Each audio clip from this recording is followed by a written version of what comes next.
14th. Going to call the executive cabinet meeting for the Board of County Commissioners to order. Let the record reflect we have all three commissioners present, and we are being joined. The first presentation meeting is with Mr. Brad White for the State Auditor's Office for an exit conference. And Mr. White, are you on board yet? Brad White is not part of this presentation today. It is myself, Philip Ventris. I was the auditor in charge on this year's audit, as well as Brandy Pritchard, the AD related to our teams. All right. Well, the floor is yours, sir. Okay. Does everybody have the, I guess he's presenting it right now. All right. So we are looking at the exit conference for Spokane County's financial and single audits for fiscal year 19. Starting with the State Auditor's Office vision is increased trust in government and to provide citizens with independent and transparent examinations for how state and local governments use funds. We're sharing the results with you today of this year's audit. The reports have been published. They were published on September 3rd, 2020. So they're in final form, and we'll cover them today in final form as well. Some of the highlights of this year's audit: as always, the county staff are professional and efficient to work with during the audit. We appreciate this year more than I think any other year the improvements that the county has made to their PFX software, which helps to generate the financial statements. It allows us to see the work papers and the improvements that they've made to standardize those work papers. Just helps the overall efficiencies, as well as we can confirm the controls as far as how those are prepared and reviewed and roll up to the ultimate financial statement amounts. And also that contributed, those efficiencies, to them being able to submit their CAFR for GFOA certification this year. So that's a huge achievement, and just given all the obstacles that were faced this year, that's awesome that that got done. So well done. There were some an exit item recommendations for management's consideration. It's not referenced in our audit report. It is shared with management informally. We do follow up on that in subsequent audits. As far as communication required by auditing standards, there were no uncorrected misstatements in the audited financial statements this year, as well as there were no material misstatements in the financial statements corrected by management during the audit. So that's good. It means that by the end of the audit, everything that should have gotten corrected was, and that there was no large amounts that would have ultimately altered our opinions on those financial statements. Getting into the reports. So this is the schedule of findings and question costs. It's titled that regardless if you actually have those things. The details of this is the summary level for your financial statement, your internal controls, as well as your single audit report. So we're going to cover this high level summary today and not get into the detail of all the other reports. But as always, if you have questions, feel free to ask as I'm covering the information. So starting with the financial statements, one more page down. Yeah. We issued an unmodified opinion, that's the good opinion, on the fair presentation of the financial statements in accordance with generally accepted accounting principles. So that's good. That's the opinion that you want to hear as it relates to your financial statements. Should there be something to the contrary, there'd be more information here to explain what went wrong or how it went wrong. As it relates to the internal controls over financial reporting, we did not report any deficiencies that we categorized as a significant deficiency or a material weakness, as well as we noted no instances of non-compliance that were material to the financial statements to the county. Related to federal awards, again, we report no deficiencies that we consider to be significant deficiencies and or material weaknesses in any of the federal programs that we reviewed this year. So we issued an unmodified opinion on the county's compliance with these requirements for each federal program. Scrolling down another page, page 3. The programs that we looked at this year were program 14218. That's the CDBG program, Community Development Block Grant. We also looked at 20.933. That's the National Infrastructure Investments. It's similar to like a highway planning and construction grant, and that's mainly in public works where we work with those program files. We also looked at 93.563. That is the Child Support Enforcement Grant. And that takes us into the prosecutor, clerks, and superior court departments when we're working with that program. The dollar threshold that distinguished between a Type A and Type B program this year was again $750,000.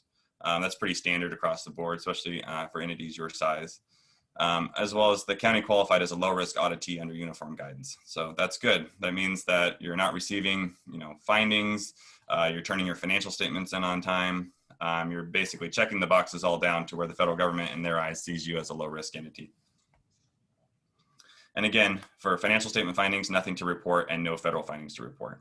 So now we're going to skip down to page 15, and I'm going to have you scroll for a bit.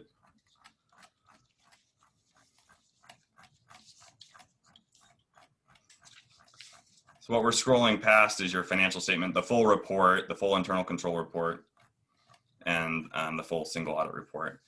And on page 15, this is your CAFR letter that we provided because Spokane County submitted their CAFR to GFOA, the Government Finance Officers Association, for certification this year. So that is quite an accomplishment. We're just going to get into some of the changes that are different from previous years. So going on to page 16. Specifically the matter of emphasis. So it's as discussed in note 23 of the county's financial statement that they adopted new accounting guidance, specifically GASB 83 for certain asset retirement obligations, as well as GASB statement number 84 for fiduciary activities. This did impact the financial statements as well as, so that's why they're mentioned here, is because there were noticeable changes and changes in accounting principles. Also, as discussed in note 24 to the financial statements, in February 2020, a state of emergency was declared that could have a financial effect. So it's mentioned in the notes to the financial statements, as well as the total outcome of that is not known at that time. All right, so we're gonna scroll down even further to page 18. Like I said, report publication. So audit reports are published on our website. If you had a subscription to the service, you would have already received an email with a PDF attached. Those would have been our audit reports as published on September 3rd. Management representation letter. We have included a copy of the representations requested and received from management at the end of this document. I do not plan on going over them, but they are attached if anybody's curious as to the representations that the county makes to our office at the end of the audit. At the entrance conference, we estimated the cost of the audit to be $198,500, and actual costs were that amount. Your next scheduled audit is what we are conducting now, September of 2020, and covers accountability for public resources. The estimated cost for this audit based on our current rates is $158,500, plus any travel expenses, as we do visit departments that are off the county's campus at times during our accountability sections. So working together to improve government. As always, we like to hear your feedback. It helps us in the decisions that we make and knowing that we're providing the best customer service that we can. So please, if you receive a survey, fill that out. That information is used by our office to help improve the experience that we have during the audit. And your local government support team. The county is familiar with this team. They're a valuable resource throughout the year for implementing new accounting guidance, as well as asking internal control or accounting questions throughout the year. And the county does utilize this service, and it is a free service to the county. For the Center of Government Innovation, the center helps you by providing assistance in financial management, as well as cybersecurity and best practices. They have also done several projects with the county over the years, and they're familiar with their services, and their contact information is included here. So if you have any questions about the reports that I've covered today, again, we're available throughout the year. Our contact information is on the next page. And as always, start at the bottom of that list. I'm sure Kelly would love to hear from you, but I'm also available and can answer your questions and work with you on a more regular basis. So if there's no questions related to the financial single audits, we also have the accountability entrance conference that we're going to be covering today. So any questions? Yes, Mary. I just want to say thank you, and thank you to our team for, making this happen and making it happen without any findings. Carrie, you do a great job on the single audit side. Vicki, your office, and Jason, especially in getting the new software up and going to make it easier and I think more efficient for the state auditors. So thank you for all of you for all you do. And then with the state auditors, it's like we were really excited to be able to use your team to come in and help us get our electronic travel forms started. So I think we're just making that happen now. So I just want to say thank you for the help of Debbie coming in and helping us get that going. Perfect. So a question for you, Philip. On the 198.5, you say that you're going to come in pretty close to that. Does that include travel? Yes. So there was no additional travel related to the financial and single audits, as everything that was conducted in person was done on the county campus, and we don't charge travel to go to the county campus. Okay. So most of the audit was conducted virtually. Okay. Most of our staff has been working from home since February, March. Yeah, that's kind of where I was going, was with the remote work conditions and stuff. Mhm. Did that impact cost at all in terms of being able to reduce travel and stuff? So I'm just curious as to whether there was a side benefit of all of this stuff. Travel was a zero. So I do not believe there were any travel costs associated with the financial and single audit. It was all done remotely, or we visited the campus in person with all the proper approvals and authorizations to do that. Great, thank you. Yep. Okay, I don't see any other hands going up, so continue on, Philip. Okay, so I'm now looking at the entrance conference for Spokane County for the accountability audit.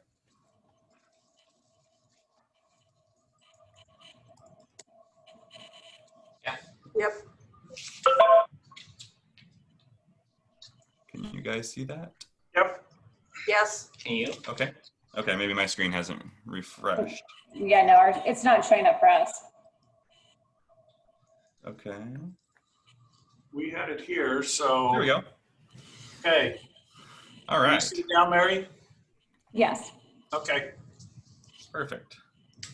Okay, so the purpose of this meeting is to share our planned audit scope for the accountability audit, which the dates for that is January 1, 2019 through December 31 of 2019, where we examine management's use and safeguarding of public resources to ensure that there's protection from misuse and misappropriation, and whether there's reasonable assurance for adherence to applicable state laws, regulations, policies, and procedures. So based on the risk procedures performed at the beginning of the audit, so this is everything from inquiry to staff, financial trends, reviewing detailed expenditure trends, vendor trends included in the county's data, reviewing the board meeting minutes to look at the decisions that the county's made throughout the year. We've determined that the bulleted items down below are what we're going to be incorporating into this year's audit.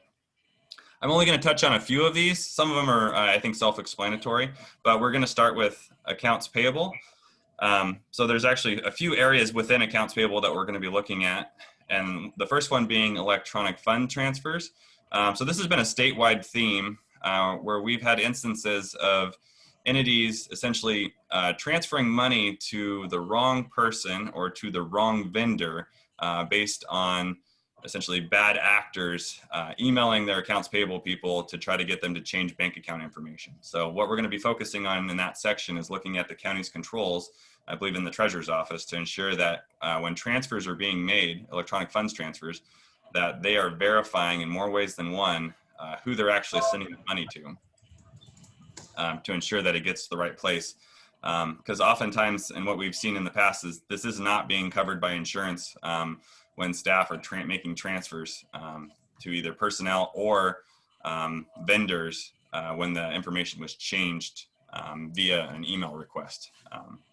So that's becoming a focus, and it's a weakness that's being identified, like I said, by bad actors. We'll also be reviewing credit cards, making sure that purchases were allowable, as well as making sure that for certain dollar thresholds when they're triggered, if procurement procedures were taken appropriately. And as well, vendor master file. This is a new focus that we're looking at this year, ensuring that there's controls for how vendor databases are updated, who can make updates to those databases. Also looking into that there isn't duplicates, possibly with different addresses, as well as, like I said, sending payments to the wrong locations. So we'll also be taking a look at Superior Court. They did receive, or they have a new software system that went into play and for 2019. So we'll be looking at user access, as well as cash receipting and adjustments to accounts, as also how they reconcile trust account activity throughout the year. We'll also be taking a look at the assessor's office. It's been some time, I think, since we've looked at property tax valuations that they have going on there, as well as billings, exemptions, refunds, and deferrals. So mainly just looking at kind of the odd transactions that happen when citizens are receiving exemptions or refunds. And then one of the other ones I'll touch on is payroll. So we'll be looking at gross wages, making sure that employees are being paid the appropriate approved wage. Also that their leave balances and accruals are being tracked properly. When they take leave, does it actually reduce their balance? And then are they accruing the proper amount as they should based on the amount of time that the county allows them and how long they've worked for the county. We'll also take a look at some bonus and incentive payments, as there are a few departments that do receive those. Moving on down to the engagement letter, we have provided an engagement letter that confirms both management and the auditor's responsibility to the engagement terms and limitations. The costs are outlined in the engagement letter, as well as the estimated timeline for completion. Scrolling down to the next page. We have covered levels of reporting. If there's no questions about the 3 levels that we report at and how those impact your report, we'll move on to the important information. So for confidential information, our office is committed to protecting your confidential information. We do ask that if you are providing us with confidential information that's covered by privacy laws, that you let us know. We have secure file transfer sites and ways of managing all that data to ensure that it's not just out there for, I guess, records requests and things like that. So audit costs, the cost of the audit is estimated to be approximately $158,500 plus travel expenses. Like I said, there may be no travel expenses incurred during this audit. As I said, we're working remotely, but there are times during like cash receipt testing or sometimes disbursement testing that require us to visit different departments that are off the county's main campus. So that would be the only instance where those are actually incurred. As per usual, we will maintain communication with Jason Link throughout the audit. We have a weekly standing meeting where we discuss audit status as well as anything that may impact our scope or schedule. And as always, let us know during the audit if there are any events or concerns that come to your attention, which we should be aware of that may impact our audit. There's an audit dispute process. So please contact Brad White, the audit manager, or Brandy Pritchard, the assistant director, to discuss any unresolved disagreements. I don't foresee anything like that happening, but in the event that it does, there is a process in place to handle those disagreements. Loss reporting, it is it's required by state law that state agencies and local governments notify our office in the event of any known or suspected losses of public resources or other illegal activity. The link to report that is right there in that paragraph. And if you're ever wondering who audits the auditor, here's the contact information and ways to obtain our report. For the most recent peer review, and our office received a pass rating, which is the highest level of assurance that an external review team can give for an audit quality control system. And we've already covered local government support team and the Center for Government Innovation during our exit conference that we just had. So if there's no questions about the information I've covered today, that is what we came to present. Any questions? Mary? Not for me, thank you. Okay. Josh, you good? I'm good. All right. Thank you, Mr. Vitris. We appreciate your hard work and the clean bill of health. So thank you for the work that you guys do. Yes, thank you. Stay safe. Very good. Philip. Bye. Okay. Vicki, thank you too, and your staff.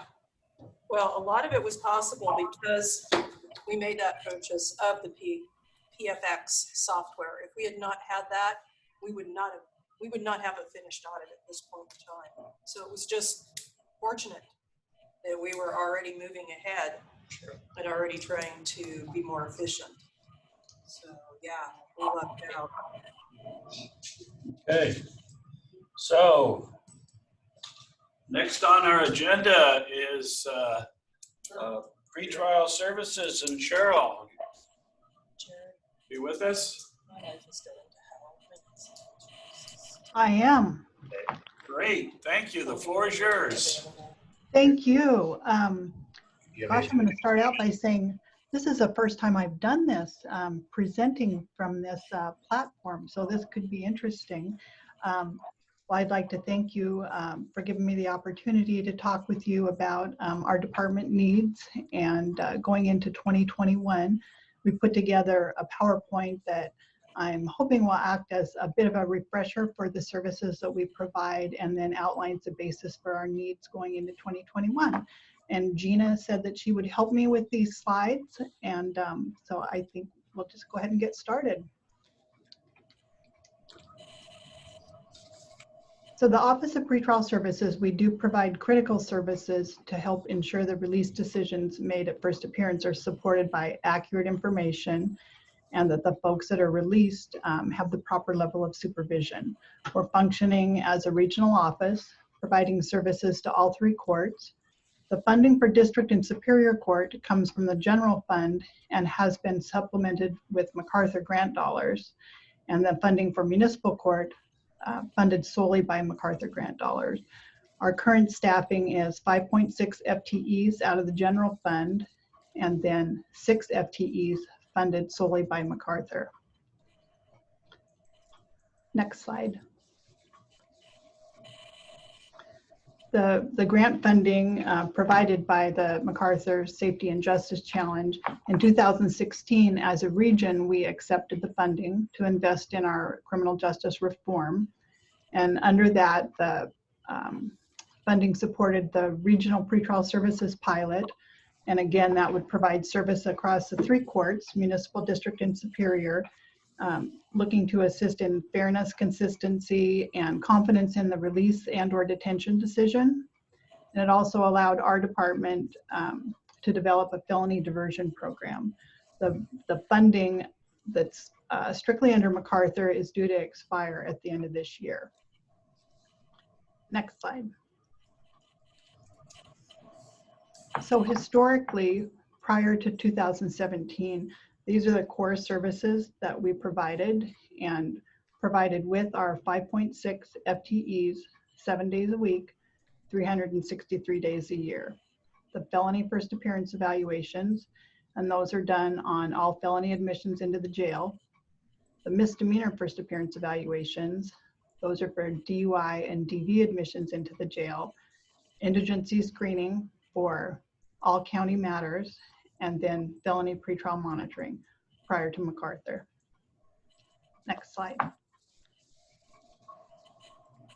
So you can see just the work in our core services alone increased from 2016 to 2019, a rather significant increase.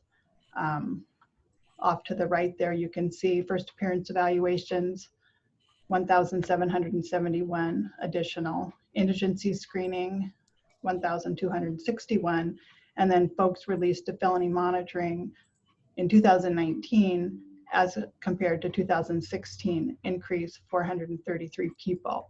So next slide, please, Gina. So just to support, if we were to go back and only provide what we had pre-MacArthur, we would need 2 FTEs just to sustain the services that we had already been providing. And salary and benefits, the annual cost is $150,000. Next slide. And so, so having seen the core services prior to MacArthur, and now we'll go into what we added under the grant funding or what we were able to expand to with the addition of the grant funding, still 7 days a week, 363 days a year. The felony diversion program is a program that we worked with both the prosecutor's office and the public defender's office to allow folks that were arrested first-time felony matter able to participate in a program to satisfy restitution, avoid a felony conviction on their record. Across the system, save valuable resources from the courts, law enforcement, and jail admissions. We started that in August of 2017, and to date, 185 cases closed successfully. Right now we're running 129, 130, right in there. We got a couple of big hits on the restitution last week, so I've just been waiting for this day. I don't know if we're quite there, but waiting for the day I could say that we've collected $250,000 for victims in Spokane County. So we're close, if not there. Completion. Carol, Yes? question for you.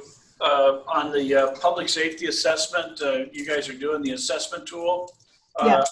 Are the judges using the assessment tool, and at what rate do they think there's success with that tool? I think that, the feedback is that there is, in general, support for the public safety assessment. It's really, judges, they kind of personally have made their own decision. As far as across the board, I think that that's a conversation that we're kind of continuing. I saw that Maggie is in this meeting, but we are having that conversation with our core team in relation to MacArthur. It isn't a decision necessarily that, I'm asking for positions to provide the services that our customers want. And so that is certainly a discussion I don't think that is over if our region is going to continue to use that tool. So I don't know that I necessarily answered your question. Right now it's being used, and we do see people released to pretrial monitoring, and their monitoring level does align with the public safety assessment. But that's kind of an evolving conversation. Okay, thank you. So having then just touched on the public safety assessment, that it is a risk tool, generates a score. It aligns with a monitored release matrix that we would then monitor the individual at if they're released to pretrial monitoring. And then the next function that was added under the grant funding was the district court pretrial monitoring. We weren't able to offer that without the additional funding. And so far, 274 people have been released from custody to pretrial monitoring out of the district court. Next slide, please. So sustaining the grant funded services, we broke it out as best that we can. Felony diversion, 1.5 FTE. To continue with the public safety assessment, the risk tool, 1 FTE. District court pretrial monitoring, half of an FTE. So total there, $225,000 annually. Salary and benefits. Next slide, please, Gina. So in summary, right now I actually checked our number today. We have 701 folks being monitored by pretrial services in some capacity. And I can't really say that it outnumbers those currently in custody, because I checked that, and that's 717, but it's running pretty close. So funding requests to sustain at a level that we were at pre-MacArthur, 2 FTEs. To sustain the felony diversion program that was created, 1.5. The public safety assessment, 1. And then to continue on with district court pretrial monitoring, 0.5. So the total request being $375,000. Can I answer any questions? Any questions of Cheryl? I can't see the screen, so if you've got a question, you need to spell the, okay, now I can see it. Mary? So is this, part of grant, so it's going away? Is that part of what's requiring this? Commissioner, you were kind of cutting out. Were you asking if the reason for my ask is that the grant funding is going away? Correct. Yes.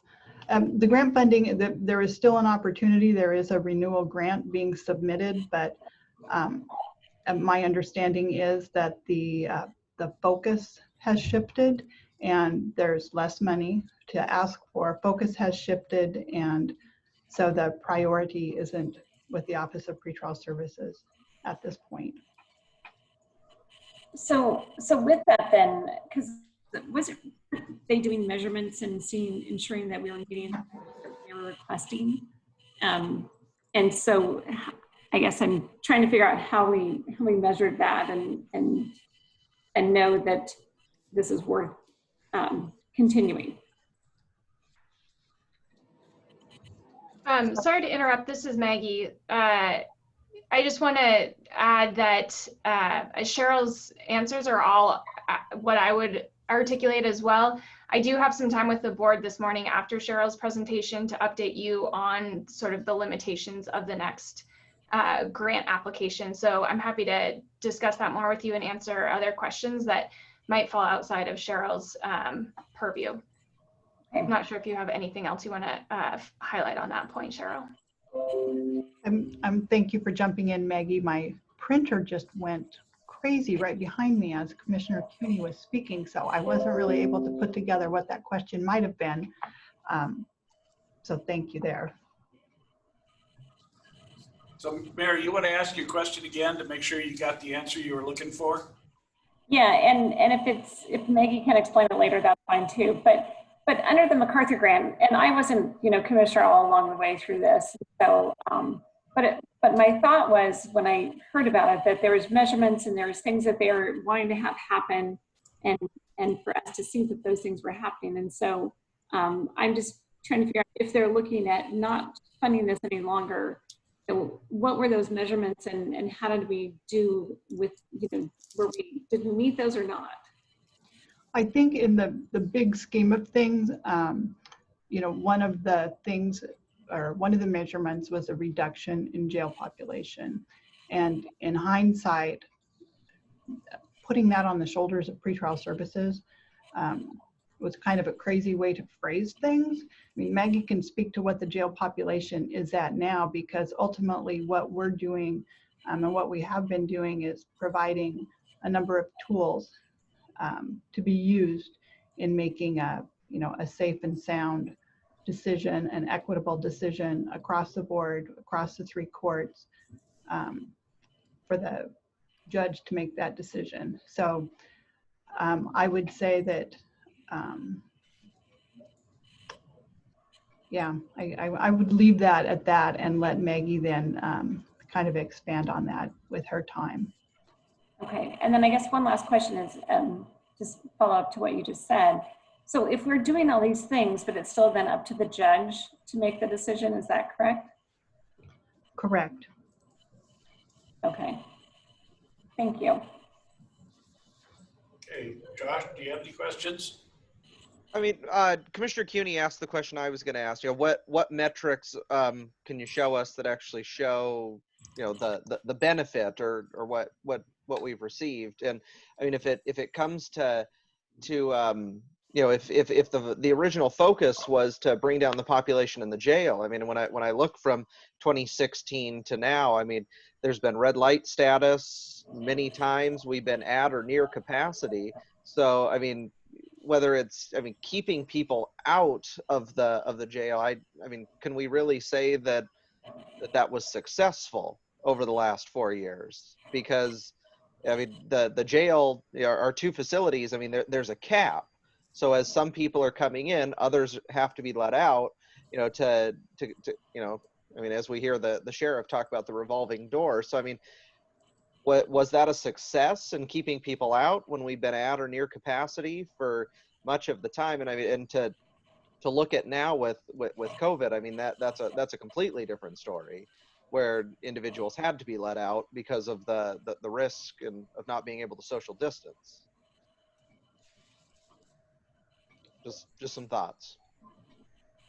I can speak to the numbers that we're able to track here internally in the department as far as the programs that we offer. I think I put the felony diversion numbers up, and granted, the program is young, but having launched that in August of 2017, and there's of those cases completed, only 3%.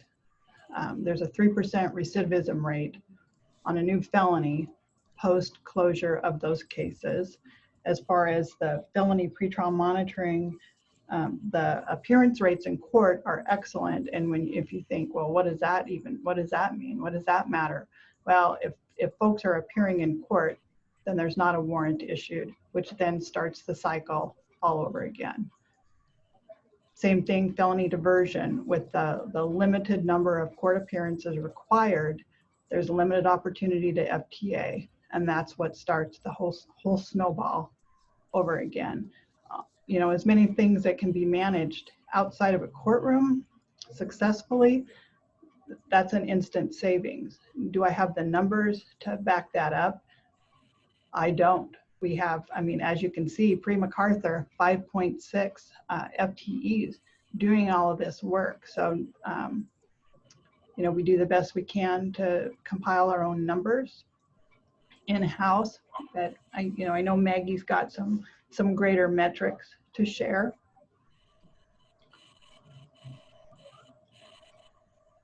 I would just add, I think there's a benefit to pretrial in terms of helping alleviate the strain on the jail, as Commissioner Kern suggests. There's also a benefit to helping support the criminal justice system's basic operations. And that includes providing the necessary information to make those decisions at first appearances. It provides the prosecutor's office with information to make arguments for bail, for instance. It provides the public defender's office with information to argue for releasing someone on their own recognizance. And it gives the judge information to ultimately make the best call that they can. Cheryl, I'm not sure if you want to share any of the support that you've received from various departments and different entities for your requests, but I think it would be helpful for the board to hear that. I did submit letters of support. I'm hoping that you may have copies. The first one, or next slide. So a letter from the Superior Court, and we did provide to them the PowerPoint, so they were able to review that prior to this. It's the information has to come from somebody, and so as our own entity, the ability to provide that across the board in a consistent fashion helps everybody with their decision-making process. And so I would fear that if the positions aren't supported, that what you're going to have probably come at you next is a request from individual departments for somebody then to compile that information so that they have some greater knowledge to relay to the court, upon which they're going to make their release decision. Those are important decisions, detention or release. It impacts the community. So that's why I believe they find it so advantageous and beneficial. Gina, if you could go to the next letter. And then this one is from Judge Smith and the district court, really kind of taking you there and outlining the scenario. And so information, again, that they have to consider quickly. It's essentially compiled for them. Also for the state to start to build their argument. Defense counsel knows more about their client and can speak with confidence. Again, all lending itself to that initial decision of detention or release. Next slide, Gina, please.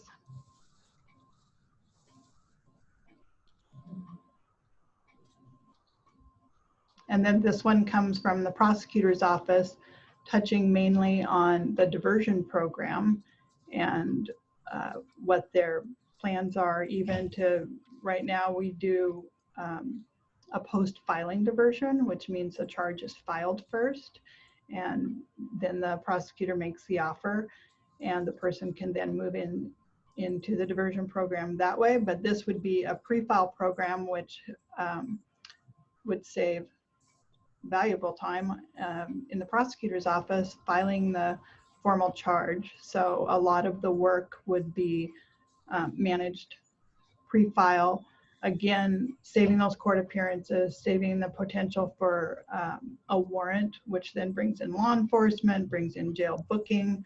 But if you stop to think about all of the entities that are involved when a warrant gets issued and then served, this would help sidestep that cost and the bookings into the jail. Next letter, please.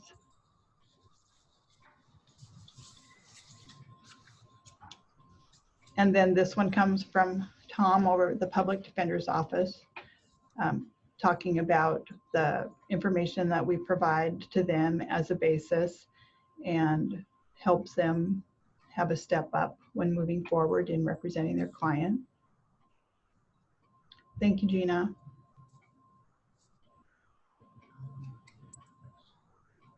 Okay. Jim Kaufman? Cheryl, with regard to the city situation, is the plan as of now to terminate any work for the municipal court at the end of MacArthur? I know a couple years ago when I was on CORE, there was discussion about maybe they'd continue that on contract. And I didn't catch a figure as to how many people are being monitored by the municipal court, so I might have missed that. Right. We are currently monitoring and providing all the services to municipal court. It's my understanding that their budget won't allow for them to move forward with the program. Maggie may know more on that as well. Nope, she's shaking her head no. No, I don't have any updated information from the city. The thought is that we would reach out to the city to determine whether or not they did want to move forward funding the municipal court operations. But Cheryl's request today is only for district and superior court. Yeah. Yes, John? Hey, just a point of clarification, Cheryl, this is John. I see currently we're working at a 5.6 FTE level in the general fund. And I see what your request is 5.0 for next year. So it's a 0.6 reduction from our general fund. Just want to reiterate that to your ask for next year. So, okay, I think you lost me, John. Your first chart says currently you're at a 5.6 FTE level for the general fund for pretrial. Okay. Your very last chart here says your request is 5.0 for next year. So 0.6 reduction. No, thank you for bringing that up. No, I didn't even read it that way. Of course, it's always easier for the person doing the writing to read it the way they're thinking. It's it's additional positions. It's a plus 5.0. We have our 5.6. Oh. It's 5.0 additional request. Just want to make sure there's clarity there. Thank you, John. Cheryl, can I ask for the indigency screenings, what percentage of individuals are determined to be indigent and are receiving legal representation at no cost to themselves? So it's higher at the felony level because most of those folks do come in through the county jail. So we're at around a 90% rate, 90 to 95% on felony level. And then for the misdemeanors, we run about 85%, probably 10% of those are indigent and able to contribute. Okay, thank you. Uh-huh.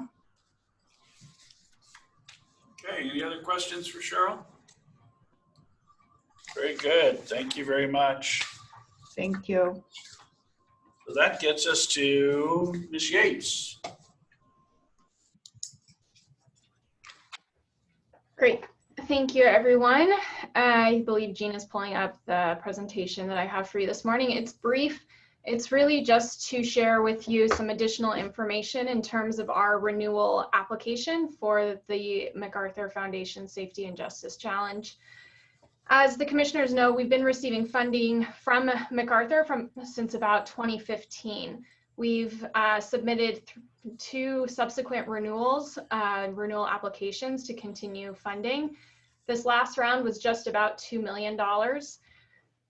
Moving forward, however, as you can see to the right side of the screen, the funding is going to be significantly reduced. The foundation is encouraging sites to plan for sustainability beyond the grant funds. And so they are sort of titrating us off of financial reliance on the private dollars. So in 2021, we will only be eligible for about $635,000 in grant funding. And then in 2022, that goes down even more to $475,000. Cheryl was referencing the priorities of the grant, which you can see on the left side of the screen here. They've remained roughly the same. However, the emphasis on the different priorities have changed or been refined over time. So you can see that the foundation or the safety and justice challenges goals are really to safely reduce jail population, making sure that we're using the jail beds appropriately and getting folks who are better served in the community out of the jail. Increasing community engagement is the second goal. And then the third goal is to address racial disparities across the criminal justice system. So this third goal has received additional emphasis over time over the course of our participation in the grant. And so we've had to make sure to consider that and incorporate it in our grant proposal moving forward. Before going to the next slide, I just want to explain that my presentation today is just to sort of brief the board on the limitations of the next grant. I'll be coming back in about 2 weeks to share with you our final grant proposal for your review and approval. We're not there yet. We're still tweaking what strategies we will include for funding, but we just want to give you sort of I guess, some lead time in understanding the financial constraints of the renewal application. So if you go to the next slide, Gina, or whoever is controlling this for me, you can see some of our current strategies, and apologies, the pretrial services annual cost should be up to $375. So I've included strategies that are currently funded, and then the annual costs moving forward for those strategies, so not necessarily what the grant covered originally. So you just heard from Cheryl, pretrial services is requesting about $375,000, I believe, annually, in addition to what they're already receiving through the general fund. Commissioner French asked about the pretrial risk assessment tool. That's up and running, as you know. If we continue using it, which we are still discussing and deliberating about, we would need a one-time validation cost of $45,000. And the validation basically measures how predictive the tool is for our local population. Then we also have the criminal justice data analyst and the data dashboard, which I recently presented to you all, that's grant funded right now. Those are highlighted in green because we are including them at this point in the next round of funding request for the MacArthur Foundation.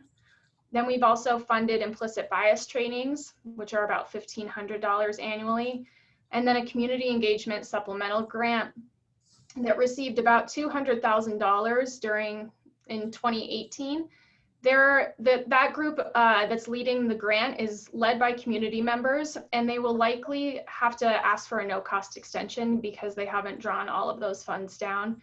However, if those funds were all drawn down, it would cost about $100,000 to continue operating that project that is still in development at this point.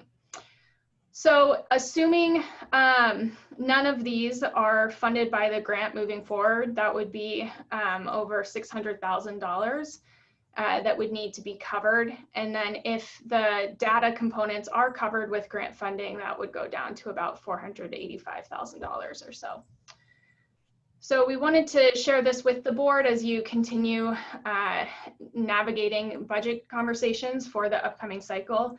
And I'm happy to answer questions now and then also come back with more information about our upcoming renewal application. So the new number, instead of 607,500 is actually 645,000 with the adjustment of the pretrial ask? Yes, assuming that your math is correct. I haven't added that up yet, but we would want to increase that request from pretrial services based on their presentation this morning. Okay. Okay, any questions for Maggie? You can be the screen so I can see the other commissioners. No, not this time. Thanks, Maggie. Thank you, Ron. Josh? I don't have any questions. Thank you. Okay. So we'll get more update. How far, Maggie? I believe Gina either has scheduled me or is working to schedule me the week of September 21st. Okay. So next week. Very good. All right. Thank you. Thank you for the update. So that gets us to Mr. Chase, who is in the audience. Mr. Chase, you want to join us? Yeah, and Mr. Knowles has some drive, I think he should upload it. Can you grab this for us?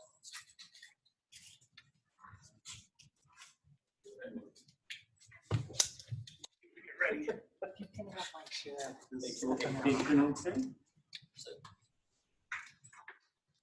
Yes, that's, yeah, I think if we scroll down, there's a few graphics there. Yep, there we go. Let's start with that one.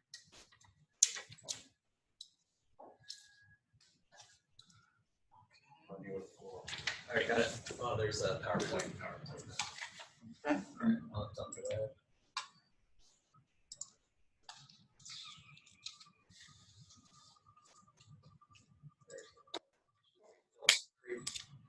We can just minimize it for now.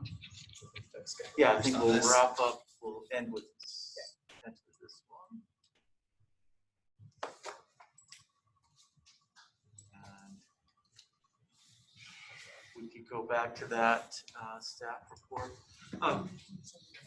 Perfect. Do you want it? Yeah, thank you.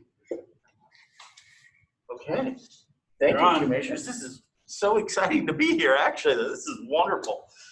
We have. If this is a high point of your day, I'm sorry. It is. It really is. Thank you. Mr. Knowles and I are pleased to be here. We have 3 items to present on. And the first one I'm going to speak to is an easement exchange that we've been working with with the Liberty Lake Sewer and Water District. And it would work to provide a formal easement for a water line that was formerly of the East Side Water District, now Liberty Lake Sewer and Water, that's been in the ground for many, many decades. And this would provide a formal easement for this water line. After a significant amount of research, we were not able to find that one was ever formally recorded, although we found a draft version from decades ago. And we would be providing this easement for the existing water line in exchange for the district providing us use of a water line from, this is our Meadowood Liberty Lake maintenance shop that I have the hand on in the presentation. And the water line extends, you can see, towards our Meadowood Golf Course. And as well as we have been housing this pump house and high volume well with that used to be the East Side Water Districts, and that easement expired. And so we would be receiving the pump house and high producing well. I think it's like a 7-inch diameter pipe, and that may be the only graphic I have. We would provide a construction easement for the district to formally abandon the old Green Ridge well here, as they are receiving service from the Liberty Lake Sewer and Water District. And essentially, this would allow us to work towards a backup plan to have a second point of withdrawal that could serve both Liberty Lake Golf Course and the Meadowood Golf Course in the event we were to have the well pumps go down. Right now, we effectively have 3 days worth of water if supply wells for either of the courses were to go down, and occasionally they do. And it's always in the month of August when they're under really, really high pressure and we have really high temperatures. So it's an opportunity for us to work towards having a backup plan that to supply the reservoirs, which are a couple lakes at Liberty Lake Golf Course that are connected, and our driving range at Meadowood serves as our reservoir. And so we're pleased to have put this exchange together for your consideration. And I believe all of the parties are happy. I think there may be one or two more words that legal is working out. The easement language was completed, and then we have had a change in legal advice. So we have a new opportunity, and our new legal is finalizing one or two words. And as soon as that is agreed upon, we would place this on your consent agenda if you're supportive of this exchange. So was there an appraisal done on the value of the easement? Do we know what that easement is worth? And do we know that the pipe is actually inside the easement boundary? They did the survey. We know the pipe is actually in the easement boundary because they came out and did a brand new survey to survey that description. We did not do a formal appraisal of the value. We have a strong comfort level that the value of the well itself, if we were to drill a new supply well with a pump, would easily be around $70,000 to $80,000 is an estimate. Visiting with folks on other projects that have expertise in this area. And so that's as far as we took it, feeling that there was significant value. And we did not, I guess, appraise the value of that water line either in the ground that they would be providing to us. Okay. I think it was simply viewed as a win-win exchange with significant value to both sides. But that's certainly something we could do if that would provide a greater comfort level. No, I just wanted to make sure that, we had, like for like, if we're doing some horse trading, and that we had some kind of estimate of what that equation is on our side of it, so that we were getting full value for it. So any questions, either Mary or Josh? None for Mary? No, sounds good to me. Okay, so this will be on our consent agenda? Yes, we will work to have it on the consent agenda and be pleased to have it there. So, okay, sounds good. And then I think Mr. Knowles has another item. Okay. I think, no, there's another agenda sheet. Yeah. So, this is also out in Liberty Lake, and I'm gonna scroll down to a graphic. So, throughout Washington State, there are public waters of the state that the state owns and manages. Liberty Lake is one of those, and besides the lake itself, they essentially own the bedlands or the bottom of the lake. And for anything that we would place on the lake, like a dock, we would need to have some sort of lease with the state. And this is through the Department of Natural Resources, which manages all the bedlands throughout the state. So, so does their ownership then, what's the demarcation? Is it the high water mark? the ordinary high water mark, yeah. Okay, Yep. all right. Yep, you're correct. So, as you may know, a couple of years ago, you approved a new master plan for Liberty Lake Regional Park, and we're in the process of applying for Recreation and Conservation Office grants to partially fund the phase 1 renovation of the park. And that includes waterfront improvements that would include an expanded dock and things like that. And as we started digging into whether we had any sort of lease for the current docks out there, we realized we couldn't find anything. DNR couldn't find anything either. And so we've been working with DNR over the past couple months to basically enter into a no-cost lease with them for the existing dock improvements, which would then be amended if we get the grant funding to accommodate an expanded dock and some of the other improvements that we're contemplating.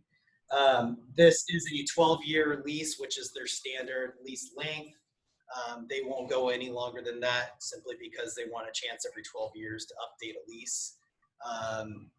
Trying to think if I'm missing anything else. I think that's really about it. Pretty straightforward. So the area in the box is? This is the lease area here. Okay. So is the watermark the beach, or is that a peninsula of land that sticks out there, or what is that? Oh, here? No, inside the box. That.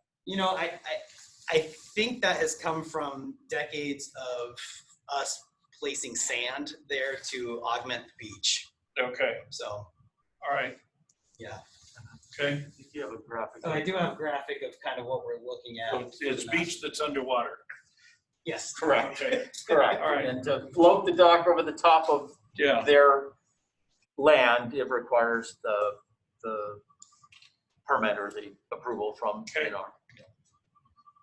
okay, And that's, they're not as, I think they haven't been as commonly done over on our side of the state, but they're very common on the west side where there's a lot of different marinas and stuff. Yes. okay. Any questions, either Mary or Josh? Josh, you okay? Yeah, that looks really cool. I think that's going to be very popular. Okay, So are those just for kayaks and things on the launch? Oh, here? No, on the other side, the ADA launch. Yeah, Yeah, these are for kayaks and canoes, non-motorized watercraft, and we're actually excluding a portion of this dock from the grant in order to allow for motorized boats to pull up temporarily. So and that, yeah, it could be a different category for the boating facilities down the road. But okay. that's- Yeah. Also on our consent agenda? correct. Very good. And then we have one more quick update on a project. There's the PowerPoint. If you recall, commissioners, you approved and allocated funding for the Phillips Creek Trailhead. This is a new trailhead serving the Glenrose unit at Dishman Hills Conservation Area. So we wanted to give you kind of a quick construction update on that.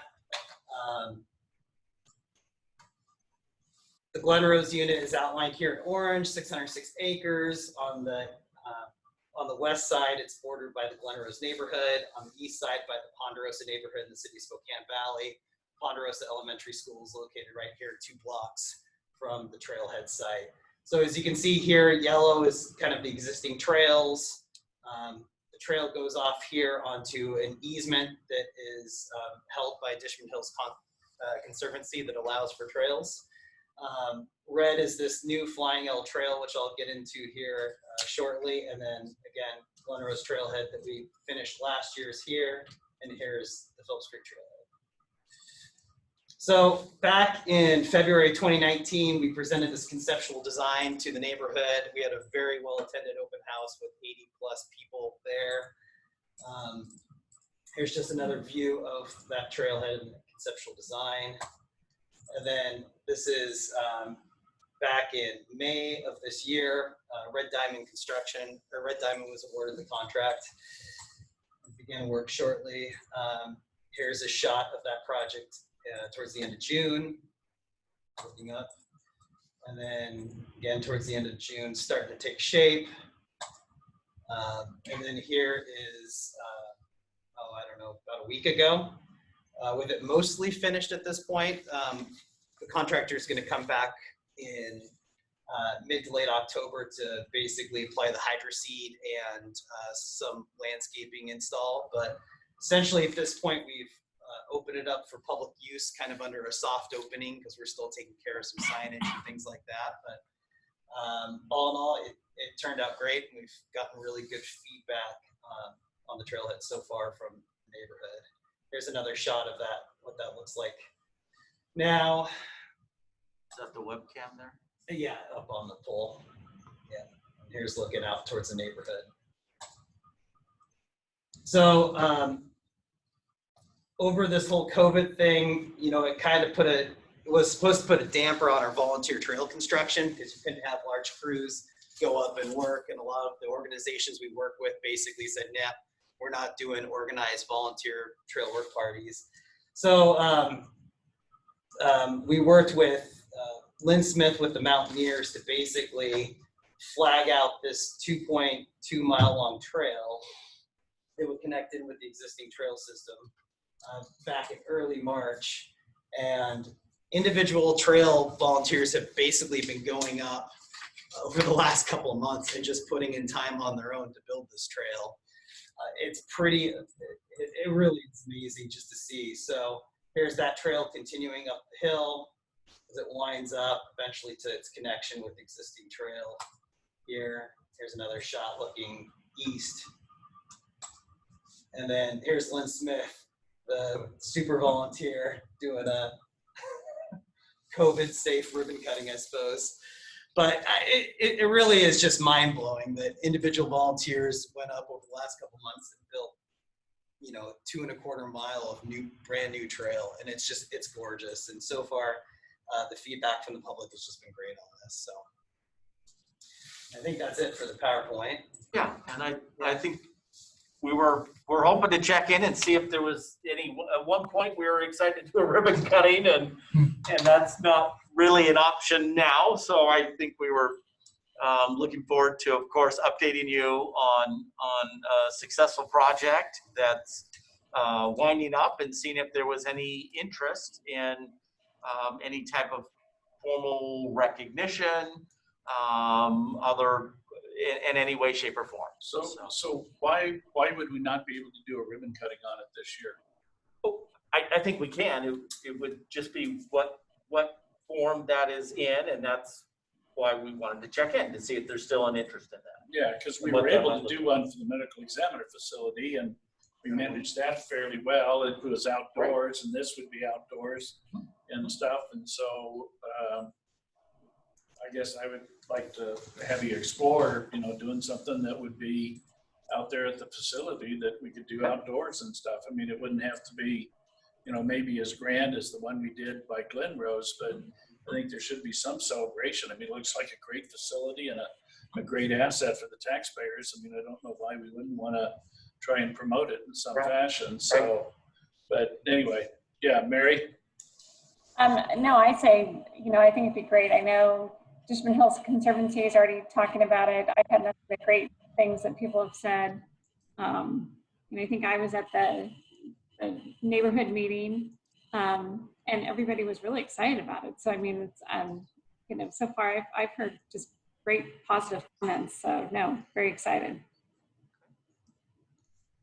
We could certainly try and time that right after the hydro seed is down and the bushes are in, or we could try to make it happen sooner, completely up to your whatever might fit best for your interests. If you could make it happen sooner and clear out the air, that'd be great. Okay.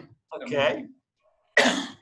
No, I mean, if we could state something so that, the weather's still nice, I think that'd be Yeah, that's. And I think we did the Glen Rose ribbon cutting ceremony, I think late October. Yeah, I was thinking something October. like that. So I was kind of thinking more of the same. So it looked like a finished product, at least with the hydro seed down, because still it looks a little rough. Okay.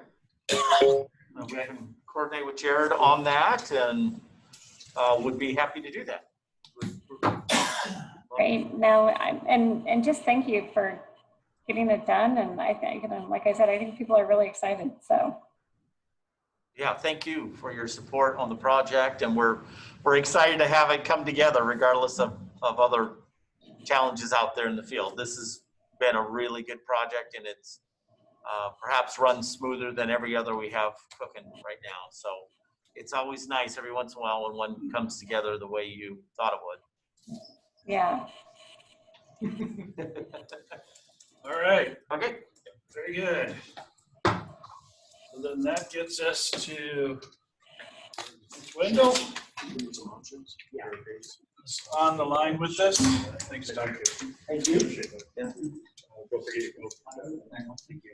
Yeah. And I'll send it. Yeah.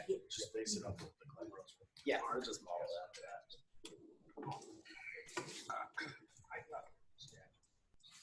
So the floor is yours, Cindy, and you're muted. There you go. Good morning, everybody. Jared, thank you for getting this up on the screen. I was hoping we would start with PPE and then we'll move into the other part of the Open Together program. But I wanted to give you a heads up. We are moving forward with another distribution event next week on Wednesday and Thursday. It will be a 2-day event this time. I wanted to let you know it's 9 to 4 at the fairgrounds. We are going to use most of the same process that we had beforehand. Moving the distribution area a little bit over to Building Egg A. and doing a few changes so we can get some people through the process faster and more efficient than we did last time. So there are some changes to the registration process that we're using. Kirsten with the county is still going to be, we're working with her today at 11 to create the registration link, but we'll be using an online registration, kind of like a QR code type of process, so everybody can get through the line much faster. And I want to thank the staff again at the fairgrounds and your supply and purchasing departments, because they've been phenomenally supportive of this effort. And we've really stood this up quickly, like we thought we would last time, that when we saw that there was a need. We just really didn't see much, especially with businesses not being able to reopen. Everybody's been kind of at a standstill, but with schools opening and people starting to get into a little bit more of a post-summer activities, we noticed that there was, again, some demand from businesses and some asks now. So this is, we feel, is a great time to get this done, and we have the products and supply. You can see that everything's already been purchased. It's sitting there in Ag A. We also wanted to do a change. We mentioned this last time, that the way we allocated product was based on FTE. We're still going to do that to make sure we're servicing our small businesses, those with 49 and fewer employees. But we also recognize one huge gap last time was our nonprofits. That a lot of them only have a very few paid staff, but they have large volunteer bases. So this time we're opening it up to nonprofits regardless of their FTE size. We want to make sure that we get them PPE regarding their volunteer base. And so businesses we are allocating to FTE, but we want to make sure that this program in the general scope is more outward facing for the public PPE to engage with our businesses, and then of course with the volunteer bases to be able to engage with their nonprofits, so we can really serve our community best. Businesses will make sure that in our press release and then some of the PR that we'll be doing this week is businesses know that this is focused more on disposable facial coverings. Again, this time we still have all the products of last time, not as many gloves, but we do want to make sure that any person that goes to a business, or whether they forget their mask in the car, or if they just haven't been engaged with business as much and they're getting out, that the businesses have everything they need to keep their customers and employees safe. And then current inventory below, you'll see what we've got here. Plenty of supply. We will still have leftover hand sanitizer and cleaning solution. We don't know about the demand really for the masks. It'll be interesting to see but we have plenty. And thank you to Tony Hall, that's worked so hard to get us this product and good pricing. You notice we've added in plexiglass. That product did come in after our first distribution, so we have that available. And those are freestanding screens for businesses. And so anything that's left over, then of course we'll be reporting back on what we have, and that can be allocated as you see fit in the near future for whatever needs come up for the county in the next couple of months. Are there any questions regarding the program next week, inventory, anything I can answer for you? Any questions, either Mary or Josh? Looks like we're good. Perfect. Thank you again for the support. I think that the communities, it was a huge hit the first time around. We served nearly 3,000 businesses. So it'll be interesting to see what the service is like this time around as well. So thank you. And then Jared, perfect. Thank you, Jared. And then today I'm coming to you with a request and an update regarding the Small Business and Nonprofit Grant Program.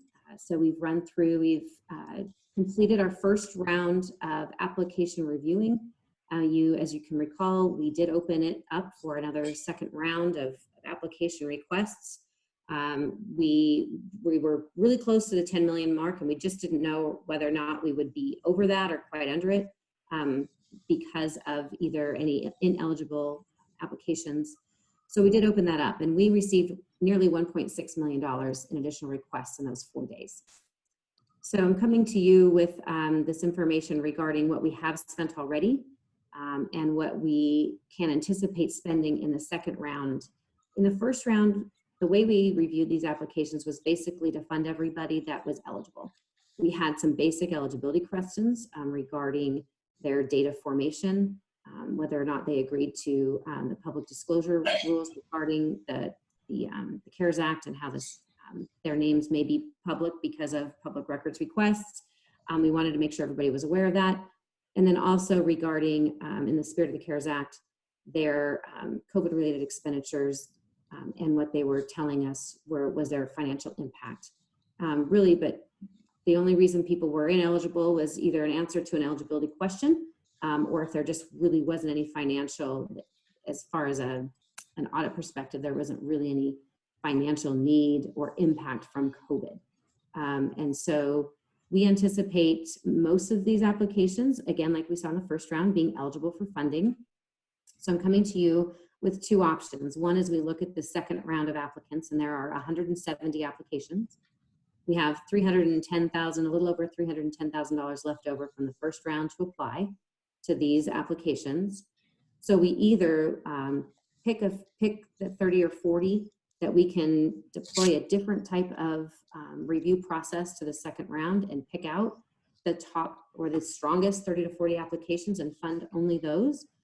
Or we can come to you and ask for an additional $1.3 million to then apply the same process we used in the first round for the second round of applicants.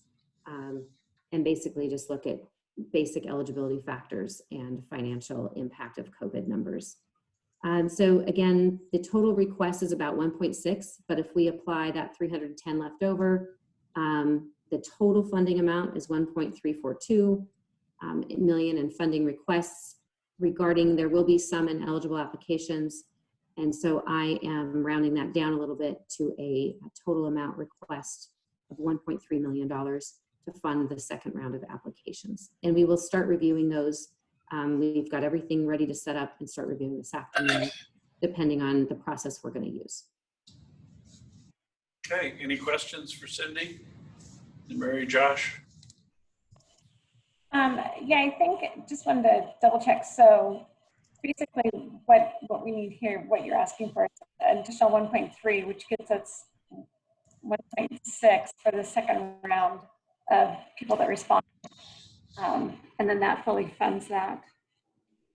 Yes, and so it would bring the total for the program for the Open Together Small Business Grant Program to about $11.3 million for total budget.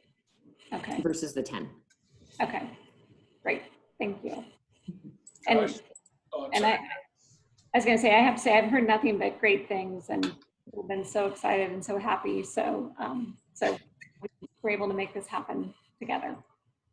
Thank you. Yes, it's been pretty amazing. Your businesses in this county have been extremely grateful. And I know we can go back and forth on the amount, you know, $10,000 to some businesses may make just a small dent, but others, I'm telling you, it's made a tremendous impact. Even the $2,500 we've been able to allocate to sole proprietors. And hopefully you'll see, we've been forwarding the emails to you as well and to Jerry and Jared, and you'll see them. It's truly amazing. And I think that we're still just seeing the tip of the iceberg, to be honest. But it is what you've done in allocating this type of funding for our businesses has been very well received and very much needed. Okay, Josh? Cindy, are there still applications coming in? I mean, people that are sending them in late, knowing that they've missed the deadline, but are there still businesses that are like, hey, I just found out about this, or a friend told me I didn't read or hear about this anywhere, can I apply? Like, are there a measurable number of businesses that are in that place where, you know, they're talking to a friend that maybe got their check and then they're reaching out to GSI saying, hey, I didn't even hear about this grant program. Is it too late? I think you bring up a really good point. Yes, I don't know if I have it. The system itself will not accept applications. So really it's just word of mouth and or a few emails that we've gotten. But I think Commissioner Kearns, you make a really good point, is they're still the biggest challenge that we see with supporting and uplifting our small business and nonprofit communities communication, and how we are able to communicate with them, the avenues that we use, and to get, you know, and to cast a wide net and to make sure we're reaching everybody. So I think it's, there's two factors here. One is that challenge. Did they hear about it? Did we give them the support that they needed to get these applications submitted? We kept it as much as we could because we incorporated community members as to keep this application a low barrier application, as simple as we could, that didn't ask too many questions as far as complicated financials. Had, translators to make sure that that language wasn't a barrier, but we still have barriers that we have learning about and addressing. And so I think looking ahead, we still have time to potentially support more businesses as the fall moves forward. It's going to be very interesting as we see the changes in stimulus that people are getting, and as this continued economic crisis goes on into fall that we did not anticipate in early, mid-spring and early summer, that we may be looking at some other requests and needs, to be honest. There's some seasonal businesses that in the spring didn't see an impact, but now that maybe their events would have been scheduled for fall or winter, that now all of a sudden they're like, well, we thought maybe we'd be okay, but now we're not going to be okay. And then of course, the need to address our phase 3 and phase 4 businesses that are still facing unprecedented challenges. So I expect that this may be an ongoing conversation that we may continue to have in the next few months, is how we can support businesses potentially again. Okay. So Josh, just to piggyback on your comment, and I think we talked about this when we funded it the first time, that we would not be surprised if we had to come back and do another round of this, especially if this thing extended into the fall and we had a resurgence and stuff. And so, the 1.3 ask here, I don't think that's going to get us through the end of the year. I think that's going to get us through hopefully the end of the summer and maybe through September.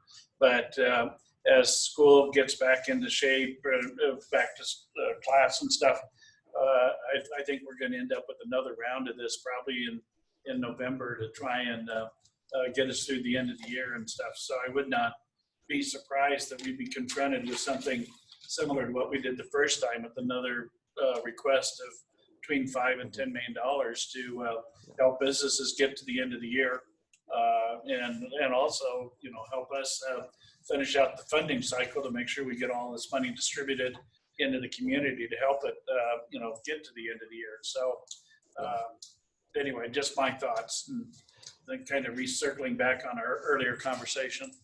Yeah, well, and the reason I asked if there's companies that are, or small businesses that are reaching out right now that maybe are just now hearing about it, or word of mouth has finally reached them, I just throwing this out there, if we were to allocate $2 million and allow those sort of folks that are just now hearing about it, or folks that have reached out and been told, sorry, the deadline's passed, to allow them to apply now.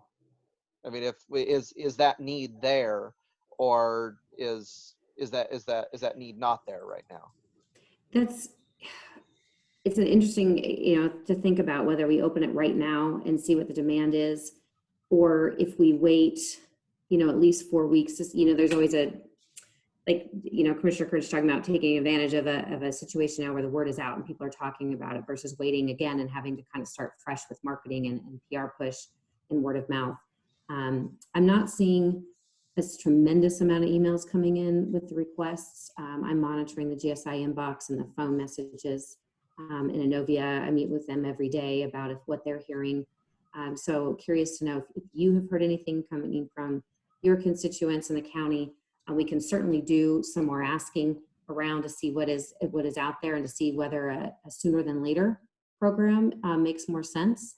I also want to let you know too that we've collected quite a bit of data in these applications, and I'll be presenting those to you through hopefully the first part of October, with what the gross revenue impact looked like from closures and FTE impact, where we're still seeing the NAICS code of these businesses that are applying, where we're seeing the most demand and need.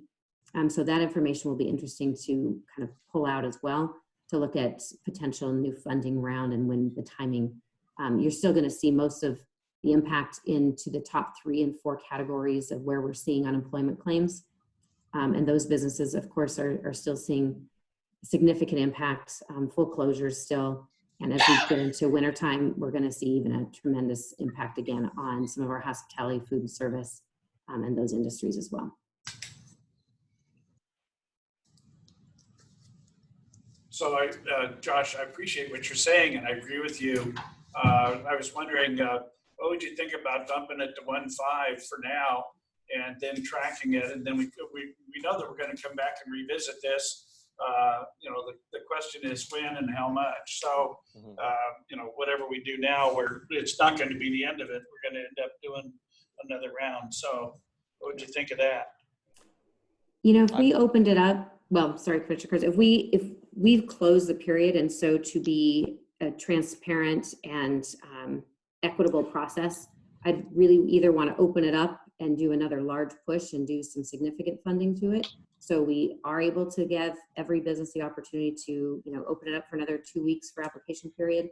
I don't have, quote, any applications sitting there that didn't make it necessarily. I mean, we have some, but if we're going to open it, we really either open it and make it a big program and go through a whole grant process again, an application review process, or we limit it to the ones that have already applied, and then move, you know, forward. I'd prefer to do it with another large program and open it up equitably if we're going to open it up beyond the 1.3 million. Okay. Josh, did you have any follow-up? I was going to ask, so when that time comes, when it is reopened for businesses to apply, businesses that maybe didn't apply didn't qualify during the first round for one reason or another, they would be able to reapply if maybe that COVID related reduction in revenue hit later than it did, you know, to qualify for the first round, correct? They'd be able to reapply. Yeah, I would not suggest that we disallow anybody to reapply, to be honest, even if they've received funding from other sources. I'm very passionate about what I'm seeing in the data, that as businesses move forward, either their revenue impact or even the financial assistance they've received, that it's important to not disqualify anybody if they've received some financial assistance, because it may not be near what they need. They still may need quite a bit more funding in order to survive. And so I commend you for opening this process the first round. And we ask about financial assistance, but we didn't disqualify anybody for financial assistance. And I would, like you mentioned, Commissioner Kearns, use that same theory and thought to keep this open to everybody and encourage everybody to apply, even if they don't think that they're eligible, to just go ahead and give us their information so we can take a peek at it and see if, you know, we have seen more applications and we understand the CARES Act in a little bit of a better way than a lot of people do, because this isn't their daily job. So we want everybody to apply, and hopefully we can take a peek at it. Okay, Mary? Yeah, no, I think it's great. I'm in favor. I definitely will, you know, would be in favor of allocating, you know, 1.2 million to at least get us where we're at now. I'm kind of with Cindy, where it's kind of hard just because the people are hearing about it now to just give out funds. That I think it's got to go through some kind of process. And if we're going to do another round, you know, and I mean, we're at end of September, so if we're going to do another round in a month or two, you know, then that just, you know, paying attention and looking to apply then. And if you're hearing of anybody that wasn't included in the first round, didn't have an application, and please encourage them to email, keep those emails or forward them to me so we can keep a list to make sure that they're included on any email communication, or that we reach out to them, especially if we do another funding, that we make sure that people know about it and can apply. Okay, Josh? Yeah, no, I'm good. If there's no more discussion, I'm willing to make a motion. And just to confirm, Cindy, the ask is the 1.342 million, not the 1.5, not to you'd like the number that's on here. The number that, yeah, the proposal, the additional ask is for 1.342 and some small change. I went ahead and just rounded it down to 1.3 million. I don't believe we'll fully fund that whole 1.342 million. Okay. From what we saw in the first round, we had about 6 to 8% were ineligible due to business formation dates and whatnot. Mm-hmm. So I feel comfortable with the 1.3, that we wouldn't have to come back and ask, but sometimes you know better than I do. I'm fairly new at this. To see what you should allocate and budget, so we don't have to come back and ask. But that's what I'm comfortable with as far as what the numbers showed us from the first round. Okay. All right, then, Mr. Chair, I move to approve an additional $1.3 million for the Small Business Nonprofit Grant Program as presented by Cindy Wendell today. I will second that. Okay, I've got a motion and a second. Any more discussion on the motion? Seeing none, all in favor indicate by saying aye. Aye. Aye. Let the record reflect the motion passes unanimously. Thank you, Ms. Wendell. Thank you all. Really appreciate all your efforts on behalf of all of our small businesses and nonprofits in this community. Again, it's a tremendous impact, and you'll, in the last week or 10 days, you have allocated over $9.5 million into this economy that we'll start seeing flow through. So, and the rest will be coming shortly. So thank you very much. Very good. All right, Mr. Amacio, you're going to talk MOU. Thank you, Chairman French. If I could have Mr. Valencia bring up these two documents.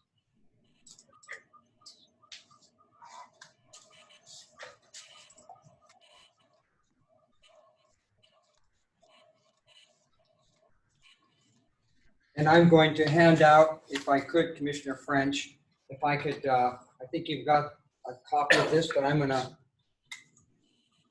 hand this one down. I think if you would take a copy, Al, and I'll give these two here.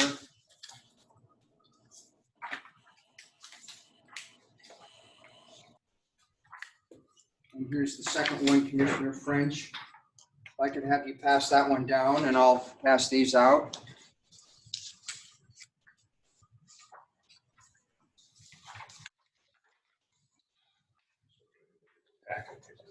Number one.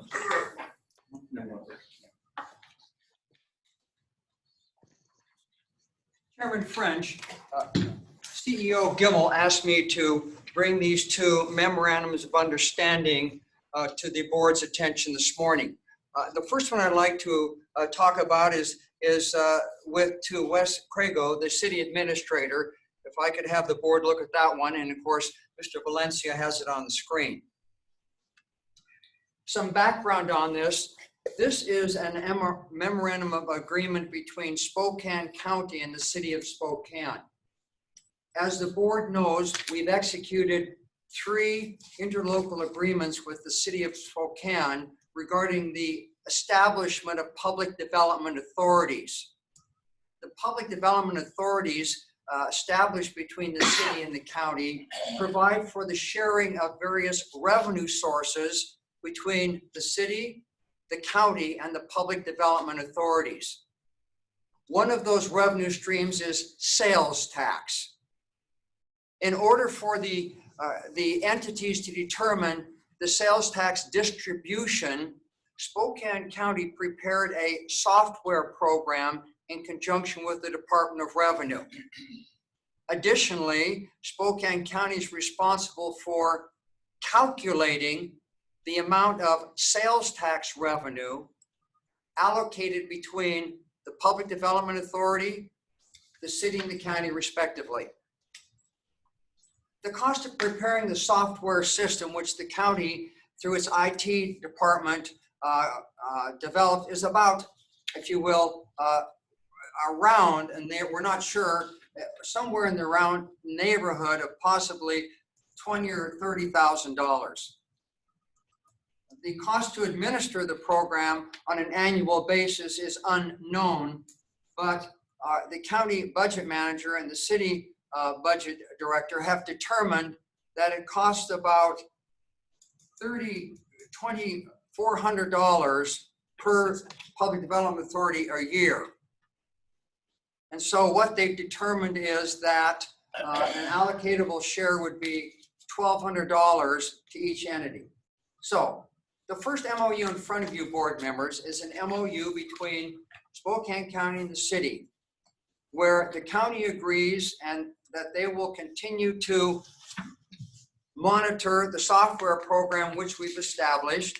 The city will pay us a one-time lump sum fee for the development of that software program of $20,000. Then on an annual basis, the county will continue to calculate the splitting of revenue between the public development authorities presently between the city and the county, that's West Plains, Northeast, and University District, and the city of Spokane will reimburse Spokane County on an annual basis $1,200 for each public development authority. This particular MOU was reviewed by and approved as to content by both Mr. Petrovich as well as Tanya Wallace. And so what I'm asking the Board of County Commissioners is authorization for Mr. Gimmel to sign this MOU and forward it to the city of Spokane for their execution. Gary is here, and I'll ask Gary if he has any further comments on this memorandum of understanding. No, very good, Jim. I appreciate you explaining this. Several weeks ago, Tanya came and approached the county with this proposal. We fleshed it out a little bit, and this is what we came to agree that it would be something that would be easier to work within this framework. And another key component of this is that the new businesses would be provided to us for calculation purposes by the PDAs for calculation of the sales tax revenues. As the board will recall, when the city and the county created the public development authorities and provided for the sharing of revenue, the county assumed the responsibility for coming up with the software program initially, and the county assumed the responsibility of using that software system to determine the sharing of sales tax among the public development authorities, the county, and the city.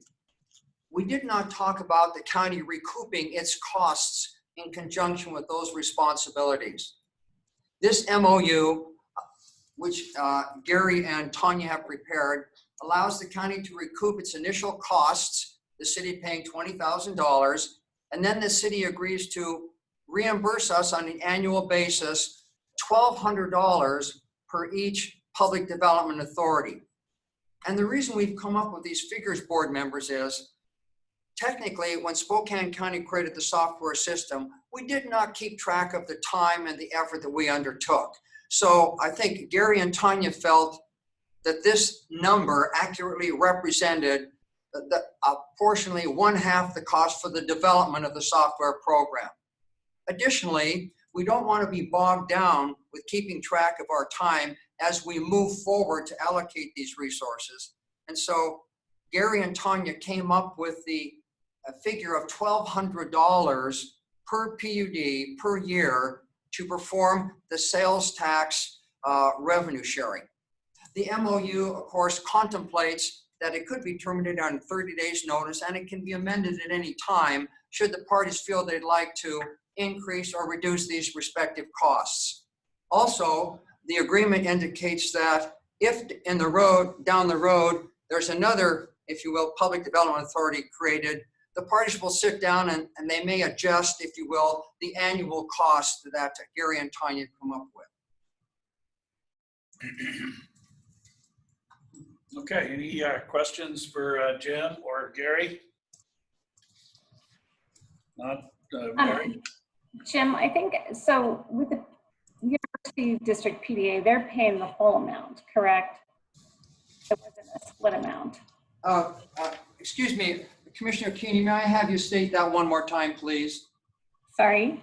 So with the University District PDA, I think if I looked at the agreement, they're paying the full amount.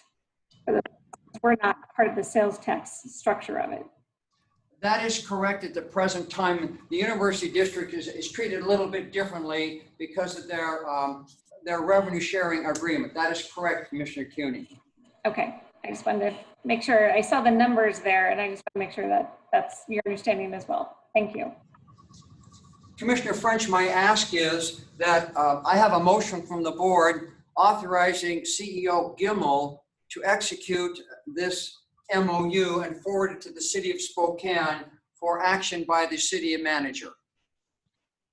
So the question for you, Jim, not knowing when Jerry might be returning, do we have the ability, do we have a stamp for Jerry that we can stamp the agreement with?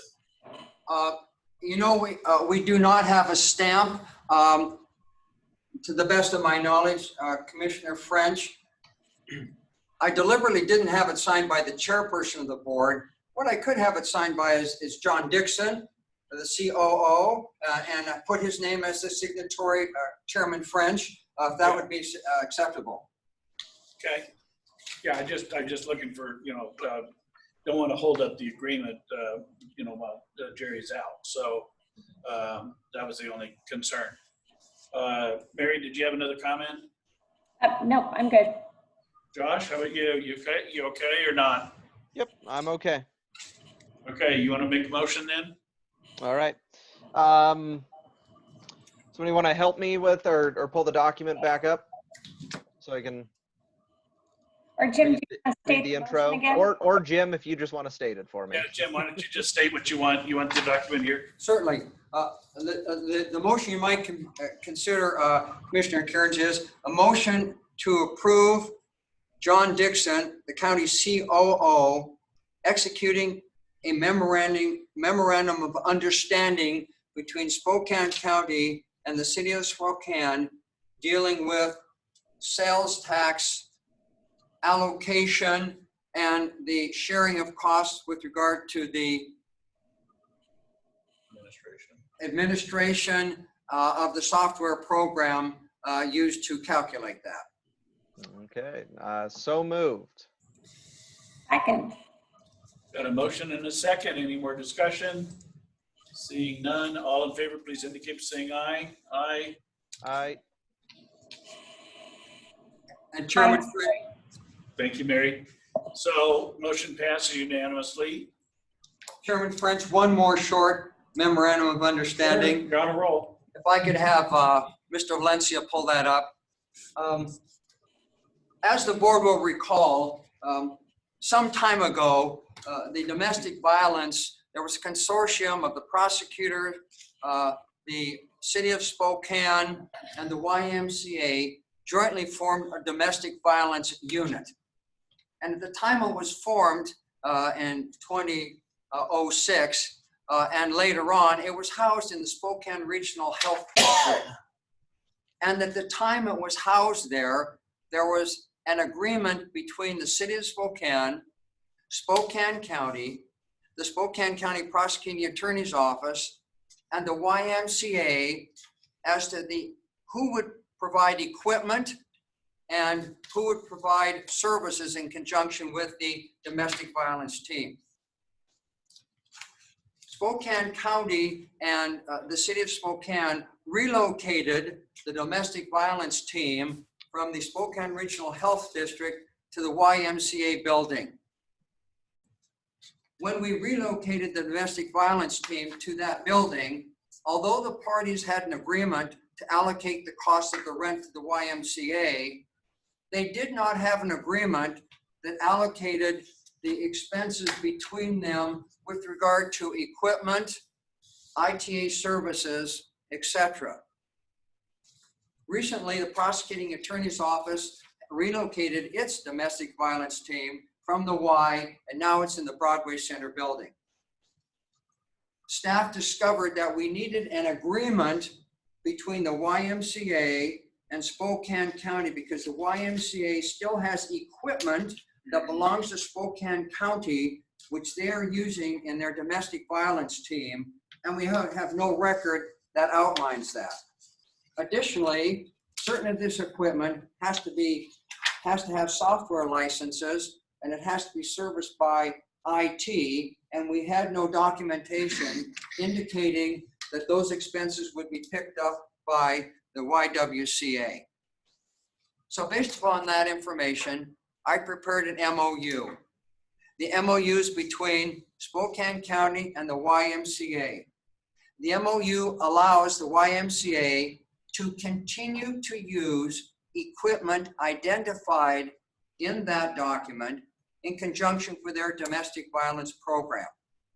In conjunction with using this equipment, they've also agreed to pay the county's IT department any service support charges which are necessary to maintain the equipment. Additionally, the YMCA agrees to pick up all charges in conjunction with some of that equipment, such as, if you will, board members, the annual license fee for the 365 Microsoft program.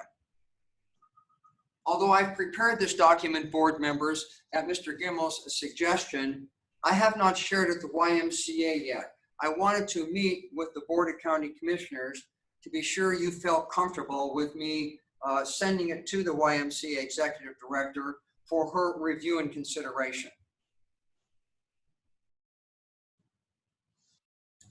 Okay, any questions, either Mary or Josh?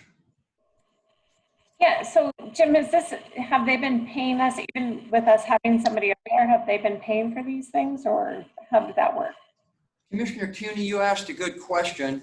They have been paying for certain of the programs. For instance, they have a laptop which they own and our IT people have been servicing. They're picking that up. They weren't picking up the phone charges until recently, Commissioner CUNY, when we drew it to their attention, and now they're picking up the phone charges. They have not yet picked up the costs for the software licenses, which are used on the laptops, which are ours and they have, because they probably, we haven't asked them yet to pick up those charges.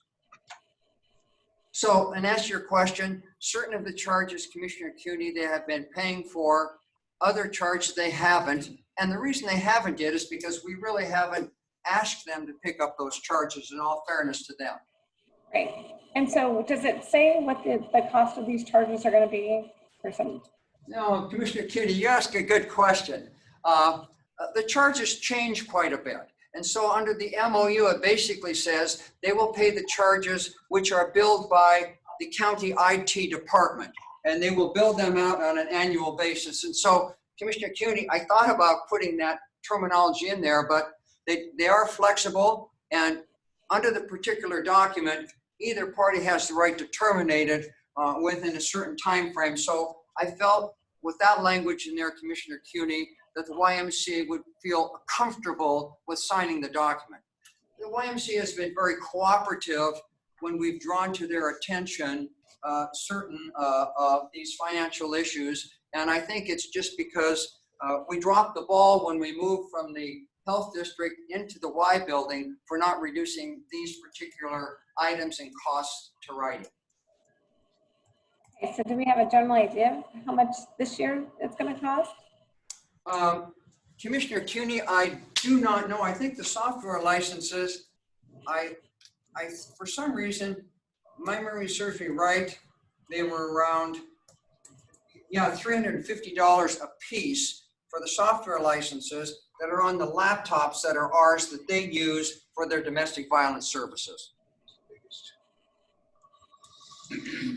But, okay, because part of what I'm seeing here is that we're going to pay, it says the county pays for the Microsoft licensing charges, but they're going to pay us for the kind of the technical service costs for the laptops, I mean, for the hardware. Commissioner CUNY, what my expectation is under the MOU is we allow them to use our laptops. They're going to pay for any IT services related to those laptops. They're also going to pay us for the software licenses from Microsoft that are on those laptops. So we're not. If you look at this spreadsheet or this little box that you have. Yes. It's saying the county owns it and who's going to pay, who pays cost. It says the county's going to pay the cost of the Microsoft licensing fees. Because we can probably get them cheaper because we've got more of a volume discount on them. So to me, it looks like they're not paying for the software costs, licensing, they're paying for the technical services, you know, any cost that we have to incur to fix the laptops or the desk telephones or any of that. Commissioner CUNY, you're correct. In the chart that I put there, it indicates the present status of who's paying what costs. But if we move down to this page 2, it talks about them agreeing to pick up those costs and I didn't know what date that would be. For instance, item number 4, Commissioner Cuney, it says they'll pick up those Microsoft software costs, but I didn't put the day there yet because I hadn't talked to them, and I didn't want to be too presumptive, Commissioner Cuney. Okay. Sorry, can you go up to item 4? Item 4, Commissioner? There we go. Yes.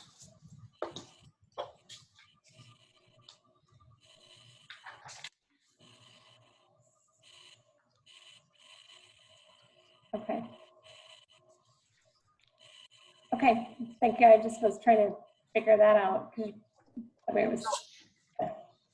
So my ask in this case is that the board authorized, I'm going to say John Dixon. I can't communicate directly with the Y because they have an attorney. So I'd ask if John Dixon could please forward this to the executive director of the Y to start the dialogue. And then if Mr. Dixon would have the authority to sign this document once we've negotiated with the YMCA and we filled in some of the blanks.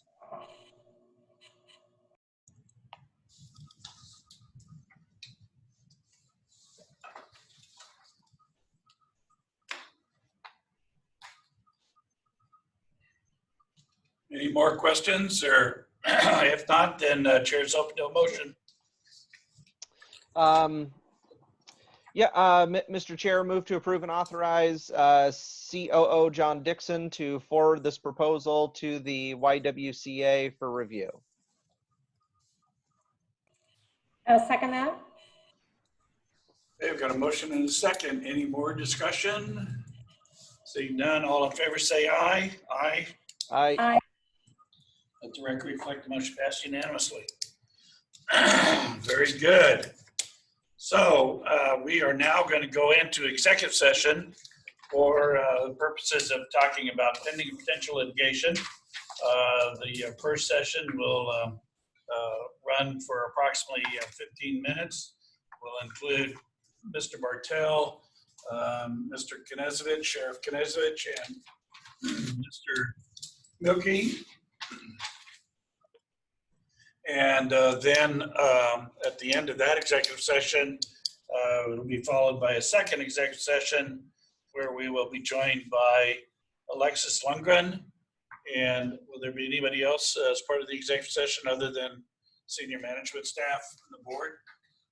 All right, and that one will also last for approximately 25 minutes. That will take us until, at this point, 11:40. Commissioner, now. Ms. Lundgren indicated it might only be about 15 minutes. Okay, it's just, so then that'll take us to 11:30 then. So, and so with that, it is now 10:53, and we'll be in executive session until approximately 11:30. Both items will be pending potential litigation. All right, so let's go ahead and shut her down.